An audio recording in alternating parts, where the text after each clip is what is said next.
heard from people in the Pentagon that the buzzword in the secret of secrets in the Pentagon is the Sumerian gods are returning. Had a meeting with the individuals that were aboard this ship, and this particular race, they are a black race. They look like African Americans.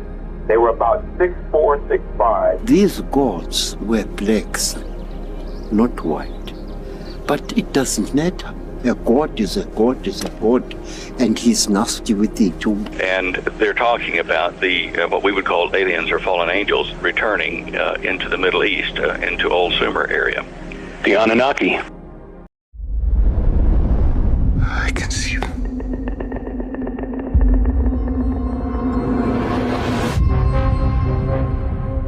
I am much more inclined now than I was when I made Close Encounters to really believe that we're not the only intelligent civilization in the universe.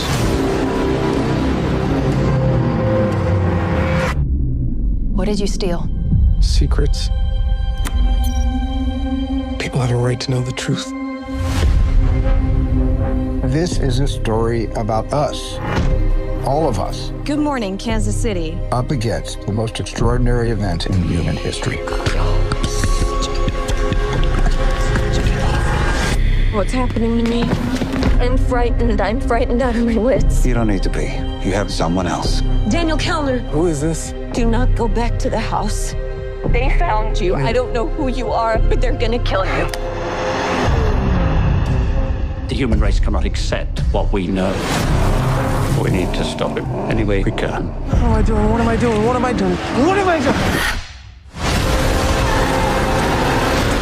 This 79-year cover-up of the truth has to end. We're interrupting our coverage. How will disclosure change us? I believe for the better. It will remind us of our capacity for empathy, and that there is something bigger out there than just ourselves.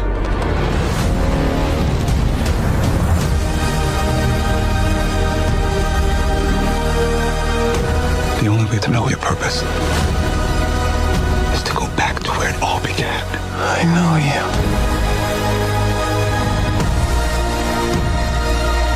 I know you do. What happened to us? I used to say to myself, wouldn't it be wonderful if all of this turned out to be true? I'm now thinking, wouldn't it be wonderful for people to know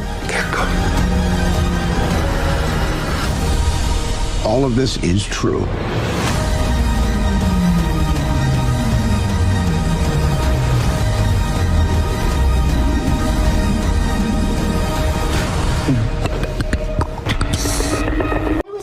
To come back to this theme of extraterrestrial life, and how are you continuing a narrative with Disclosure Day? Well, I think it's a departure from both E.T. and Close Encounters of the Third Kind, which could both fall into the fantasy category or into what I call science speculation with Close Encounters as opposed to just pure sci-fi. But I got very, very interested in this subject when people who were in the know, people in the Air Force, Navy pilots, people in Congress, when they all started talking about this after the New York Times in 2017 leaked the Tic Tac footage that we've all heard about and seen, I got really interested in this, not as a science fiction film, but as a kind of summation for me as a filmmaker in the genre.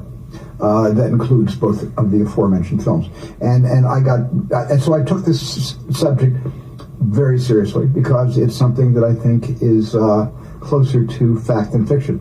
Agreed. And Coleman, working with Mr. Spielberg here on this film, at this subject matter, at this moment in history, what did this mean to you? It means a lot. It means everything. I feel like we're looking for moments, I think, of awe and wonder and what can unite us. You know what I mean? I feel like the idea of us acknowledging that there are non-humans, that there's other civilizations that are among us making contact in some way, shape, or form, it's something that if we lean into it, what is the possibility? I feel like we're at such a critical time in our world And I feel like we're looking for something that says that we're all human, we're all together, and we can all come together and form a new union.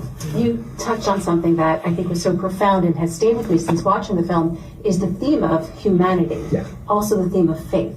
And in this film, I found myself being emotional watching humans' treatment of these creatures, and we are the aggressors, and we are the ones not doing the kind things in the world. And why is it important for you, again, to explore that and to put that up on the screen? Well, I think a story about, the existence of non-human visitors it does more to, in a way, explore who we are to each other as human beings, and the realization that we are having these experiences in real life, in real time, not just on movie screens, could be the thing that pulls us together to be able to find, which I think we need more now than ever before, to find common ground. And so the effort to tell the story was also the effort to explore common ground, empathy, how we treat each other, and it's also how we treat others. I think it's what a beautiful message that is. It got me thinking about something about the idea that, like, my mother-in-law is only a Russian-speaking woman, and I don't speak any Russian. She doesn't speak any English, but we communicate so beautifully together because we're willing, and we're willing to just try to understand each other in some way, shape, or form. So I feel like that's. I'm saying that because I think that's a gorgeous message of the film, of like having patience, understanding, empathy. And if you want to lean in to understand someone else, you can. You really can. And this film, at this moment in time where we are having these real life conversations, where we are questioning the government and what they know and what we perhaps should know, how real is this? Do you feel this is truly going on in levels that we are not aware of? And would you be for a disclosure day? I would absolutely be for an actual disclosure day, which is sort of why I made the film, to maybe hurry it along a little bit more. But because film speaks so much, in movie theaters, people sometimes at home on television and in motion picture theaters, we kind of often see the truth coming more in the guise of stories and entertainment than we even do over the news, in terms of gaining facts or trying to figure out what's true and what isn't true, which seems to be harder and harder today to separate one from the other. So this movie is really it's a chase film. It's an action movie, and it's a film with very compelling characters, and they are all searching for a truth, and they do have a truth. They have an entire archive of the truth, 8 decades of UFO visual evidence, and the people that want to stop this from being disclosed publicly are after them. And so in that sense, it's pretty breathtaking, and you got to put on a seatbelt when you go to the movie theater, but at the same time, there's a whole other level to this movie about humanity and how we actually, compared to what we call non-human off-world intelligence, what is happening right now with our on-Earth, communion between people who perhaps do not agree on anything, but something like this, a disclosure day, would bring them together in a kind of, maybe for the first time, bridging the divide that divides us. And edge of your seat, right? Edge of your seat, thought-provoking. That's the best kind of filmmaking. So thank you for that. And your thoughts on a disclosure day, and do you think that perhaps we will encounter